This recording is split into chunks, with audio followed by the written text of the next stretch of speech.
Hi guys, here we are, MMA UK News, Stoomboy, as always, MMA UK BJJ show. So, talking about MMA, we're going to be talking about Rise and Conquer. Now, Rise and Conquer is going to be on the 1st of October, Rainton Arena. Now, anybody looking for tickets, head over to the Rise and Conquer Facebook page and you will be able to get them directly through there. There's also pay-per-view on this as well through Live MMA. So, again, anybody looking for the pay-per-view details, then make sure you do head over to the Rise and Conquer Facebook page and get all the details from there. Now, anybody that's ever been at a Rise and Conquer event or even seen a Rise and Conquer event on pay-per-view, it's always an awesome event. So this one's no different. I mean, obviously, we've had a look at the card. The card is absolutely stacked with some absolutely unbelievable MMA fighters across different weight divisions, both male and female. So there's going to be a wide array of martial arts on display on the evening. So definitely going to be a great night. So make sure you do not miss this. So obviously my guest tonight, obviously Carl Liddle. So obviously promoter extraordinaire. So obviously the brains behind, or some of the brains behind Rise and Conquer, and then obviously Mr. Andrew Fisher, so obviously MMA legend, so again some of the brains behind Rise and Conquer also, so yeah, both put on a great show. Obviously Rise and Conquer well established, obviously they've made some absolute stars, we've seen some stars coming through Rise and Conquer over the years. So again, we're going to see some more action 1st of October. So gentlemen, listen, absolute pleasure to have both of you on. How are you guys doing? Yeah, good, mate. Good. I like how you give me the credit of having the brains, same as though he's got no left.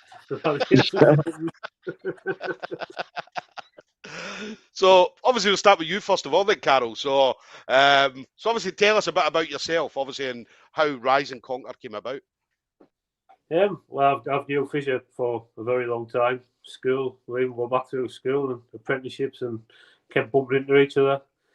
But yeah, I took my son to the gym 1 year and ended up getting involved myself and starting to train. It was a life changing, to be honest. And from there, we just grew the show from that. To be honest, Fisher had loads of fighters, amateur fighters that he couldn't get matched. There was loads in his gym. So we decided let's start to put on a small amateur show because there wasn't many around, and we just grew from that. Yeah.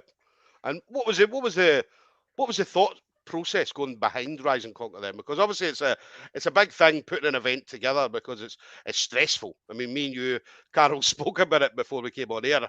It can be very, very stressful to put it all together, bring it all together, have all the fighters in one place and stuff like that. So what was your kind of thought process going behind it? To be honest, in the Northeast, I think we had Made for the Cage. That was well established, and that was more or less that's it. There was nothing else really. Machine MMA was in the background, but for Fisher to have all these fighters fight, you would have to travel all up and down the country every weekend, have no life, and it would have just been absolutely a killer. So we just started talking about the idea of putting a small show on, family orientated for the people in the gym, families in the gym, small social club. Fisher done obviously his years in UK MMA, knows probably everybody in the world who does MMA, never mind just the UK. But obviously all these contacts over the time, it's just the greatest idea was he does all the matching and I'll do the organising, and it's just worked perfect ever since. Yeah. Now, Fisher, what about you? Because obviously, again, we obviously having obviously your guys on the show is always brilliant. So, and then obviously this time we're going to have there's 14 fighters, I believe 14 fighters on the show. So everybody's 16. Is there 16? Right? Okay, I thought it was I might be wrong, but last time I counted it was 16. I thought I might be wrong, but I thought it was 16. Yeah, and every one of them says the same thing, that Fisher before the end of the night will have lost his voice. Yeah, I've lost it already. I've been Phil's fight on the weekend. Yeah. I find I'm quite vocal in the corner as well, and I do lose it, But just going back to when the show started as well, like Carl kept asking me if we would put a show together, and I categorically kept saying no because I've got loads of kids and I've got a gym. And I fight myself, and I was like, I can't be bothered. I haven't got the time for it.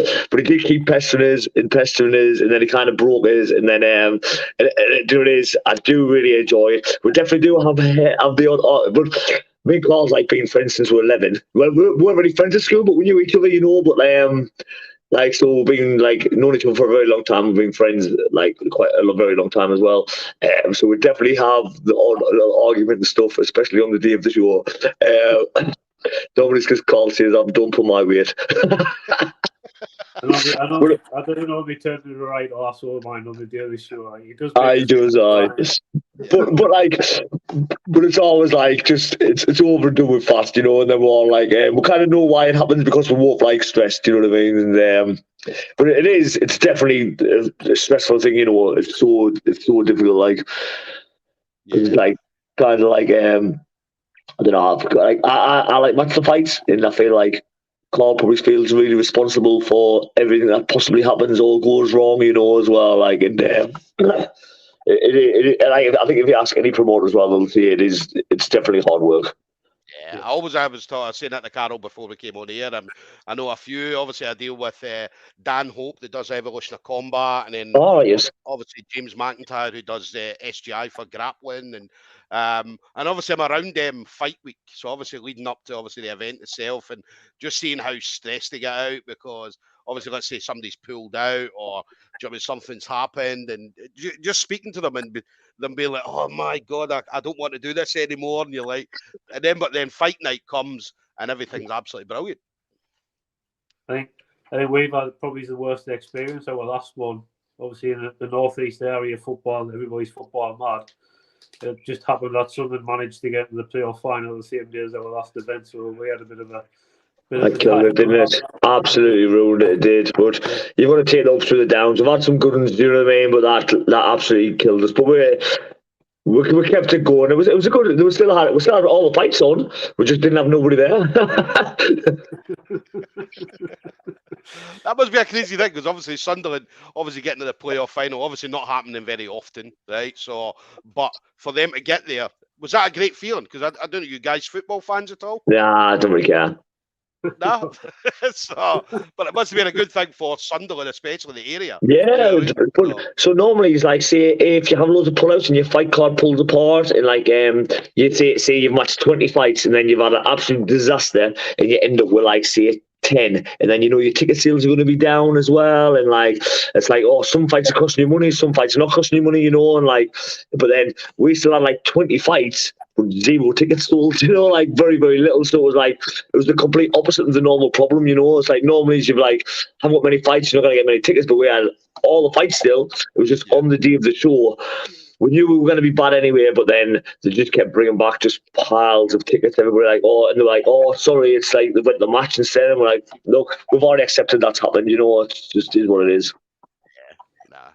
Definitely, it must have killed it for you because, as I say, it was a big thing for obviously the area and stuff like that. So, and as you said, man, something like that happening as opposed to like fighters pulling out and stuff like that, which you tend to expect going to happen.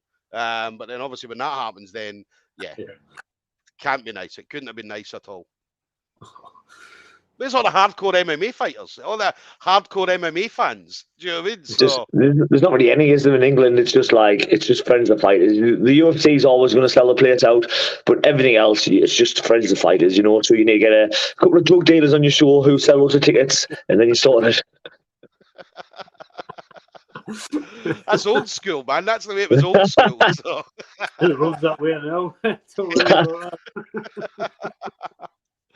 And then, obviously, the fight card then. So, actually, we've got some great fights on it. Some really, really great fights. So, Carol, for you then, I know me and you spoke off here. What fight are you looking forward to seeing? The one that stands out to me is Jeff Acker and Jamie Roper. I think it's possibly two of the best amateurs in the UK going against each other. And the two of them, to be honest, I like the fact that they'll fight anybody. They're not bothered who it was. I think Jamie's just fought Grant Ogborn, and Jeff's just fought. Jeff's just fight again. Marcus Shanks. So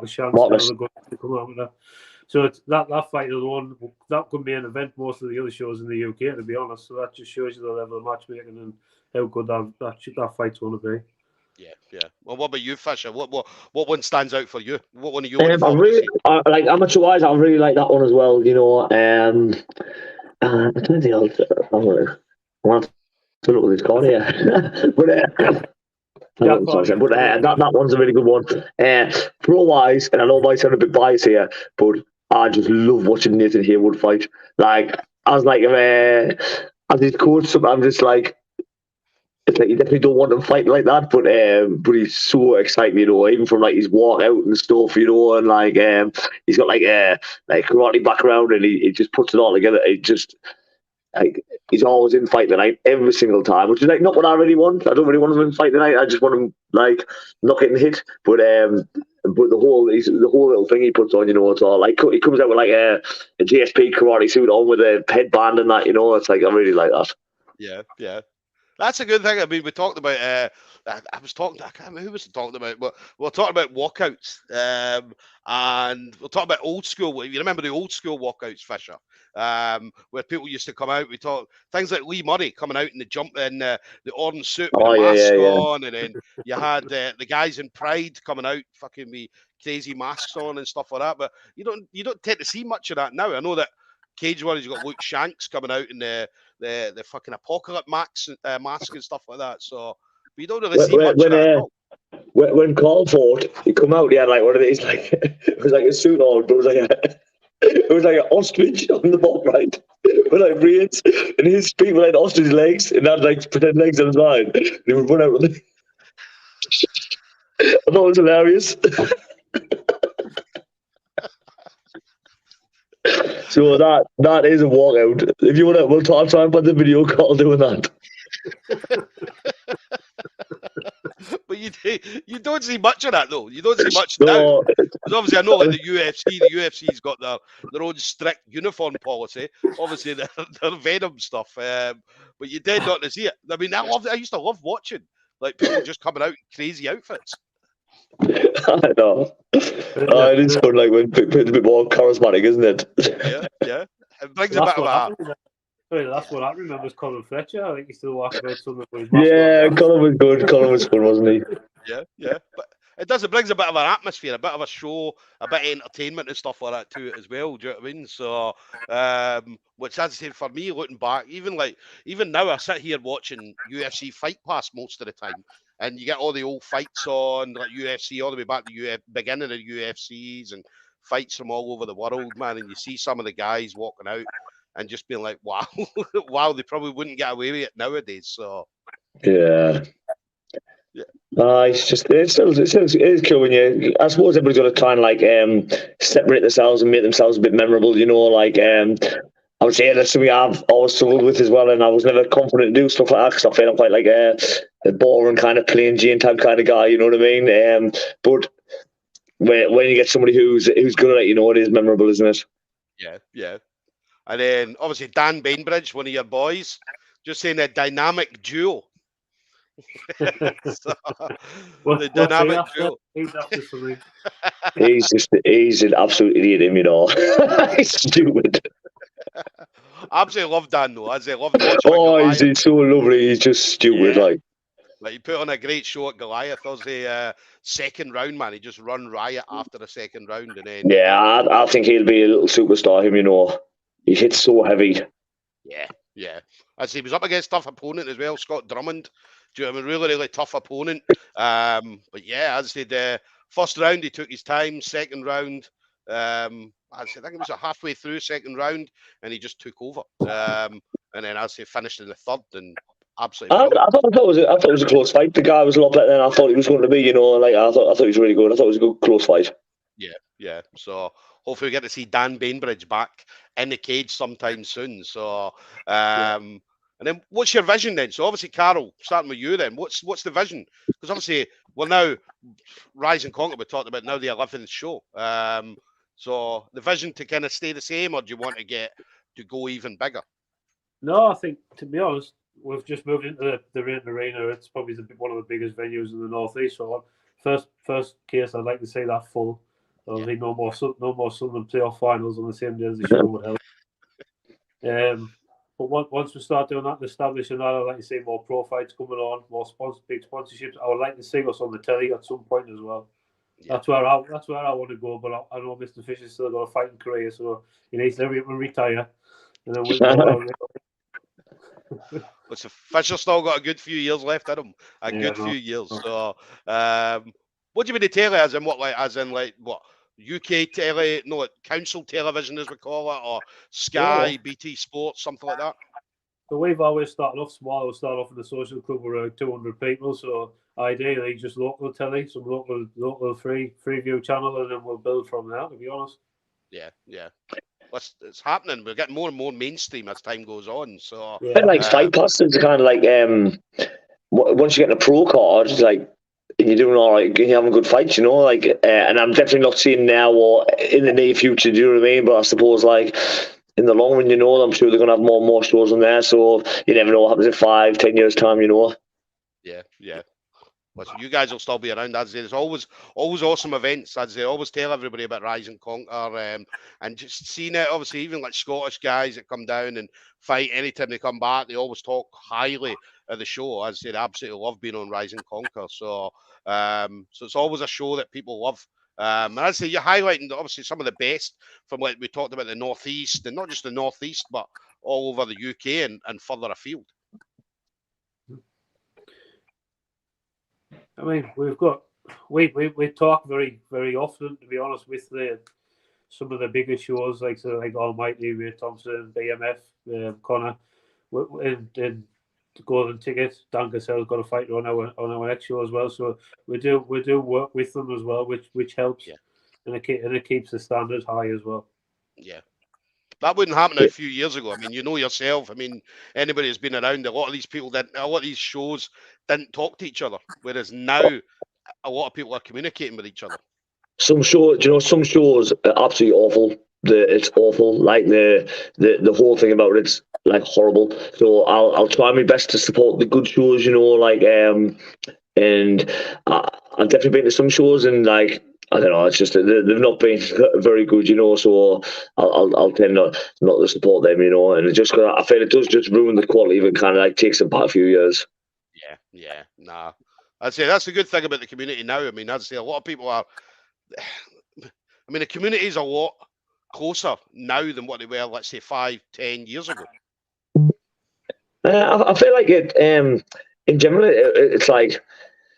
Even though it's a worldwide thing, you know, I feel it is very small in this community regardless, you know, like everybody will know somebody who's trained with this person in America or this person in Dubai or anything, you know. I feel like it's a very close-knit community, you know, and like it is a bit hard to try and break in there as well, and like you will get people who haven't shows and it's definitely not the best standard, you know, and I feel that they definitely will have a few shows, but it doesn't last too long, you know, in the long run, really, because like the better gyms will kind of not support them and stuff. Yeah. We do see so that. It's important to keep it's important that everybody like keeps the quality high, you know, and like you pressure people about keeping like just keeping everything right, you know, and like keeping everything safe and like sticking so everybody's going to follow the same rules. I would really like eventually just for all amateurs to stick to like the IMF rule sets with the padded shins up, with the shins on and stuff as well, like so people can go to work the next day. And some people just want to have a go. Do you know, like it seems like amateurs now. If your goal is not to be a professional fighter, like you're gonna have a hard time because the person you're fighting is probably his goal is to be a professional fighter, and they literally train full time. So I would like to see whether actually is like in amateur circuits rather than just like at the minute it's like a novice pro, isn't it really? Yeah. Let me ask you as well. Obviously, the amateur scene at the moment is absolutely booming. I mean, see some of the kids nowadays coming through. Some of these kids are scary, really, really scary. And it's scary to think where some of them are going to be in not just 10 years' time, but in 2, 3, 4, 5 years' time. Oh, you shouldn't even say like Carlson McKenzie, you know, like he's still very inexperienced. He's only like 16, just turned 17, I think. But like in the gym, he's like killing blokes who are pros who are his weight, you know. He's still like definitely lacking some experience, and he's going to get that, and it's trying to hold them back so he doesn't get there too early and stuff as well. But they're just phenomenal. And there's other people like that. There's obviously I'm just talking local gyms, but there's another kid who was like 17 as well, and you just think, fucking hell, these are absolutely phenomenal, you know. It's like ridiculous, and like they're not just like, oh, he's a good grappler. It's like they can do everything. Yeah. Nah, It's you're right. actually quite. Sorry, we're actually quite disappointed this time when we normally put a show on. We normally have a lot of juniors to match, but nobody seemed to come forward with them, and we're like bringing them through. And we're like looking after them as well. So it was a bit disappointing not to see some of the future on this time. But there's not like a lot of gyms who have like kids who fight, you know. So, and generally, what the problem is, you get like one. You get one kid who's had like about 100 BJJ comps, and then you get another kid who's trained for like a year and having the first fight, and it's just like, and that's pretty much what you're going to work with, and you're going to work with the fact that the ages and then the weights and all funny sizes, so it's just so difficult. Yeah.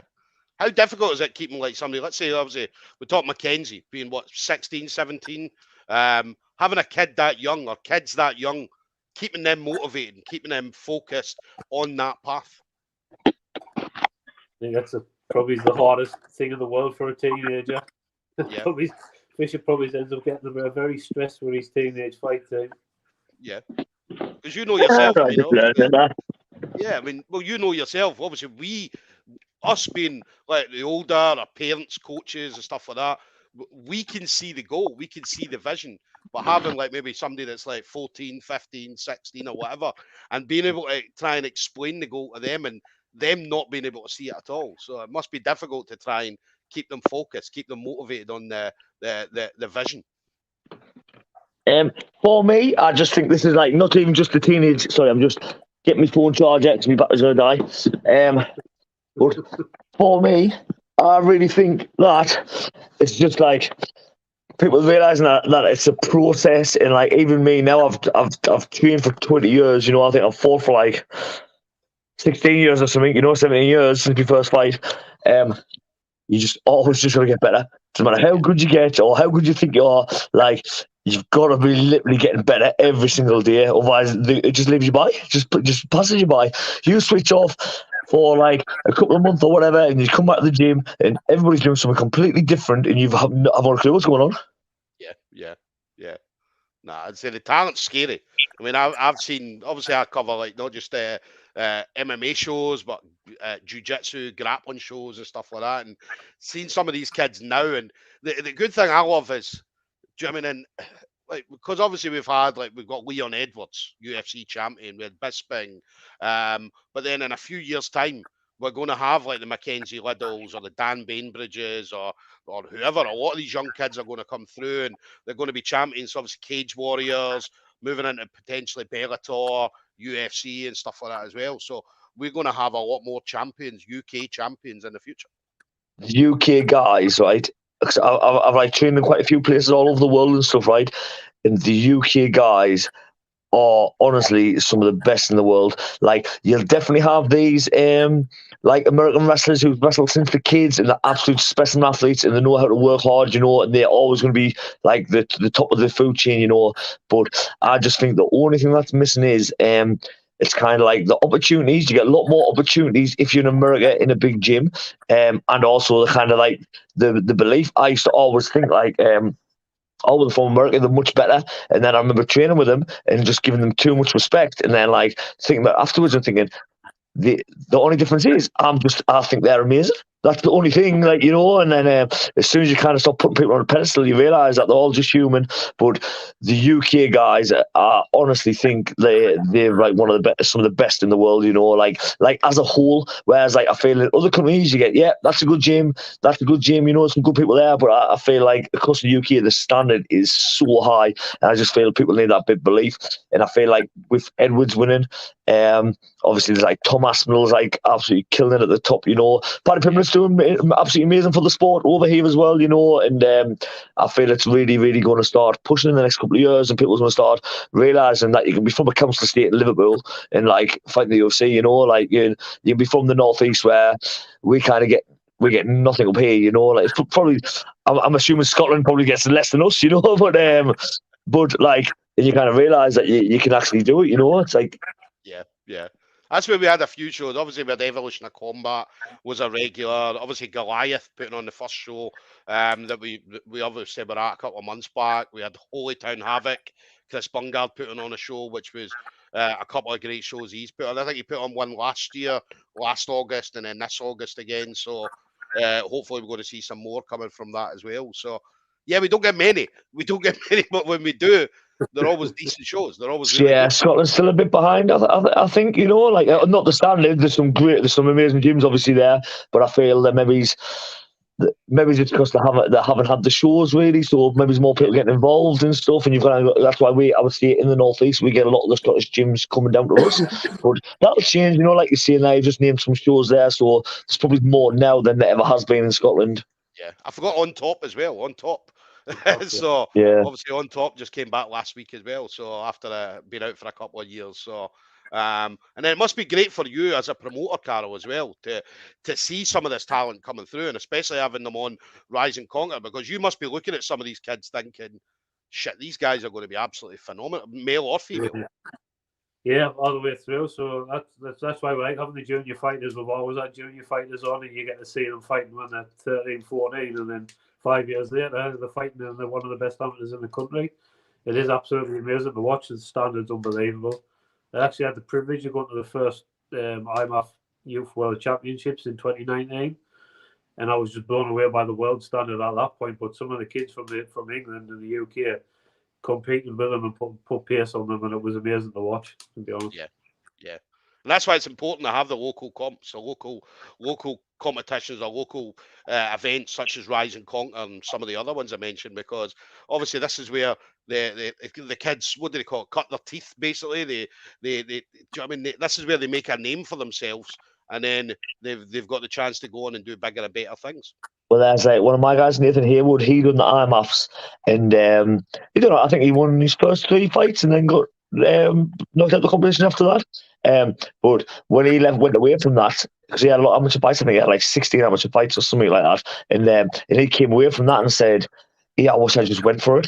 They weren't as good as I thought they were. Like, I was giving them too much respect, and like afterwards, I was like, I had loads left in my tank. I wasn't going to hit with anything. I wish I just went for it. But so it's just all experience, you know. And like that's what I'm saying. People just need to realize that we're good here. We're so good, you know. Like we're just like, I feel people always put everybody else on a pedestal, you know. Like they put the Russians on a pedestal. They put the Americans on a pedestal. I remember the first time I fought a Russian, I was meant to fight him years and years ago, and I was absolutely sorry. He was in the same tournament as us, and I really didn't want him. And the only reason was because he was Russian. That was it, you know. And but then I did fight him, and I beat him, you know, because like I was past that point there. I kind of grew a bit then and realised not to give people too much respect. Yeah. We do see that all the time, or this guy, or because it's this person or that person, do you know what I mean? So it happens all the time. MMA, we hear about it. Obviously, when they're talking about it on the UFC and stuff like that, this person didn't want to fight that person because of who it was. And do you know what I mean? But as you said, man, there's no need to do that. We all bleed at the end of the day. We all hurt. Oh, honestly, I know, like, not that my advice means anything to anybody who's or whatever, but as an amateur, just take evening match fights, do your lesson learning there, because like if you're like a 6-0 amateur, but you haven't fought anybody your level or anybody very good, like you kind of get a shock when you go pro, you know, or you still might even go pro, and like you might get built up a bit, you know, but then it kind of gets to a point where you've got to fight somebody decent, and you might be mint in the gym, but you haven't had that experience as being an amateur. So like, I really, really wish people would just take, as amateurs, just forget about your record, like take competitive fights. And I'm not saying you should definitely not be overmatched, you know, like there might be a debut from my gym who's trained for 10 years, like, and then he shouldn't fight somebody else who's a debut who's 20 years. So I do understand stuff like that as well, but take competitive, fairly matched fights, you know, like don't try and get one where it's like definitely a win for your guy. It's not the end of the world losing, especially at amateur. I feel I've done all my lesson learning from losing to the pro as well, you know, and maybe it's a bit better by myself. Maybe that wouldn't happen, like taking fights I shouldn't have took, but definitely use your amateur things for just having tough fights, like competitive fights, and make a mistake, fix it, get better, you know, and your coach will grow like that as well, you know. Your coach should be realising, look, we're not very good here, we need to get better at this, and I feel it'll just bring the standard up, you know. Definitely. Let me ask you, start with you, Carol. Obviously, if you had to have a dream matchup on Rise and Conquer, any two fighters at all, who would you love to see in a Rise and Conquer? Best ticket sellers for Carl. Best ticket sellers. I tell you what I'd like to say. I'd like to say Luke Westwood fight Marlon Jones, to be honest. I think that would be an excellent pro fight in the UK. Yeah. Nice. I mean, I could go daft and say something stupid like, I don't know, Israel Adesanya versus Bisbing. Yeah, but no. So, yeah, but no, I think someone domestic scene, someone like Luke Westwood against Marlon Jones would be an amazing fight. Yeah. What about you, Fisher? Who would you love to see? So, as much as like I like to see good fights, and like my guys, I like to see them in fights where they are using the correct technique and they're not taking punches and stuff like that. But like Perry Goodwin's fighting again now, and I feel like he's the most exciting fighter ever. Do you know what I mean? Like win, lose or draw. Do you know what I mean? So maybe it's Perry against somebody else who's like a bit like him. You know, like well, just go a bit balls to the walls. It's always a good like. It's always good to watch, isn't it? As a fan, do you know what I mean? It's good to watch as a fan. Yeah, definitely. And I'm same as Carl. I'm just trying to be like logical as things that actually might happen, you know, like. Yeah. Got a comment coming in. Obviously, Katrina just saying the Chuckle Brothers. So, and just to say, Carol ruined date night tonight, Andrew. He did. He completely ruined it. I'll take this one. I'll take it for you. I'll be in the middle. So yeah, Katrina obviously showed some love there, the Chuckle Brothers. But yeah, it's going to be an awesome event. It's going to be a really awesome event. Last thing for you then, Carol. Anybody you want to shout out to at all? Friends, family members, sponsors, anything like that? Mainly just everyone that's kept supporting the show. We've had some good sponsors over the years that are still with us now. CBD Life and Hard Life have been with us since the beginning, and One Sign and Digital. And we have a lot of good work off Jake Smith, who works for Fighting Talk, or who owns Fighting Talk. So. Yeah. And then Fisher, for you, anybody you want to shout out to? I'd probably say that the coaches who kind of work with us, you know, I kind of like, I feel like the coaches who do work with us, it's because they know they're getting like fair fights, you know, and they're not getting it in their favour, and they're happy for fair fights for their fighters, you know, and they kind of understand the importance of it. And I feel like obviously without them we wouldn't have anything whatsoever. So I'm very grateful for the guys who are putting theirs and being easy to work with, you know. Yeah. Nah, I'd say that's a great thing. I mean, obviously, as you said, you put on a good show, and then you get a lot of people working with you. You put on a bad show, and yeah, nobody's coming at all. So say how Carl thanked the people who give him money, and I thank the fighters. I was actually going to pull it back and say I like to thank all those staff because we're all them. But I like having the money. So guys, there we go. We're going to have Rise and Conquer. So Rise and Conquer is going to be at Rainton Arena. That's the first time you said, Carol. First time at Rainton Arena. So second time, but the last one was the flop. So obviously this will be, hopefully we pack this time. Obviously no Sunderland playoff finals, no nothing like that. So fingers crossed. Obviously it's going to be. If I find the video of Carl in the ostrich suit on, will you put it on your video? Send it over, man. Send it over. I'll do a whole video. You like, you know what I'm talking about? Do you know if you cut back the video what I'm talking about? Can you like crop it onto the screen so like he's walking out in his ostrich suit? Yeah. Can we do that? Yeah, I can do that. So Rise and Conquer. Ticket availability. Head over to Rise and Conquer Facebook page. Make sure you do get your tickets. It's absolutely brilliant. I mean, anybody that's ever been at an MMA event will know the atmosphere at an MMA event is absolutely brilliant. And Rise and Conquer, the atmosphere at a Rise and Conquer event is absolutely phenomenal. So obviously, if you can't make the event, head over to the Rise and Conquer Facebook page. The pay-per-view's on live MMA, so £10.99, which is an absolute cheap. Yeah, I mean, but some pay-per-view. So Carol wants to put the price up. So £10.99 is an absolute bargain for the amount of fights that you're getting, the level of fights you're getting as well. As I said, and the different martial arts is going to be on display. We're going to have obviously boxing. We're going to have some kickboxing or Muay Thai. We're going to have karate. We talked about Nathan Haywood, obviously karate. We're going to have grappling, jiu-jitsu, wrestling. So everything's going to be on display. So there'll be someone there to cater for everyone. So yeah, head over to Rise and Conquer and get all the information through there. So, but listen, Carol, Fisher, absolute pleasure as always talking to you guys. Well, thank you very much. Thank you. All right. But looking forward to coming down on the 1st. Obviously, coming down to seeing you guys. Yeah, it's going to be brilliant. I think it's the first time I'll be down there. I know I was down at Northern Submission Series. A couple of times I've been down for Northern Submission Series. So I love Sunderland. Everybody smokes weed in Sunderland. Do you know what I mean? So, no, not everybody. Not everybody. Not everybody, but as I said, like most of the people that are watching the show. It's like a jiu-jitsu culture thing, isn't it? Like everybody does jiu-jitsu, just smokes weed. So all the jiu-jitsu guys are all puffing weed everywhere you go. So, but no, Sunderland was brilliant. Absolutely loved it. So I'm looking forward to obviously heading down to see you guys on the 1st. But listen, enjoy the rest of your night. Hopefully, Carol didn't ruin too much of date night. So, that's now, isn't it? It's done now. It's over. It's over. But yeah, listen, enjoy the rest of your evening, guys. And we'll see you in a couple of weeks.